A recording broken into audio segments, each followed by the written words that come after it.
जनतेच्या न्याय हक्कासाठी प्रजासत्ताक न्यूज सदैव आपल्यासोबत।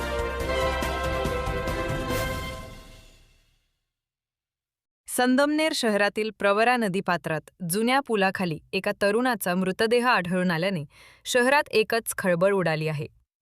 नदीच्या प्रवाहात मृतदेह वाहून येत असल्याचे काही नागरिकांच्या निदर्शनास येताच त्यांनी तात्काळ पोलिसांना माहिती दिली। घटनेची माहिती मिळताच पोलीस निरीक्षक समीर बारवकर यांच्या मार्गदर्शनाखाली पोलीस पथक घटनास्थळी दाखल झाले। पोलिसांनी मृतदेह नदीपात्राबाहेर काढून पंचनामा करून तो शवविच्छेदनासाठी पाठवला आहे।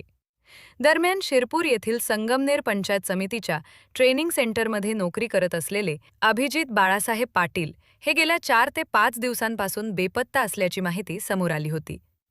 तपासादरम्यान प्रवरा नदीपात्रात सापडलेला मृतदेह हा मिसिंग असलेले अभिजित बाळासाहेब पाटील यांचाच असल्याचे निष्पन्न झाले आहे।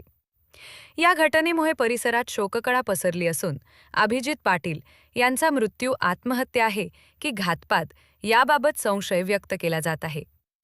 पोलिसांकडून सर्व शक्य त्या दृष्टीने तपास सुरू असून शवविच्छेदन अहवालानंतर मृत्यूचे नेमके कारण स्पष्ट होणार आहे। आपल्या परिसरातील ताज्या घडामोडी पाहण्यासाठी आजच प्रजासत्ताक न्यूज 24 ला सबस्क्राइब करा आणि रहा अपडेट। तसेच लाईक अँड शेअर करायला विसरू नका। प्रजासत्ताक न्यूज सदैव आपल्या सोबत।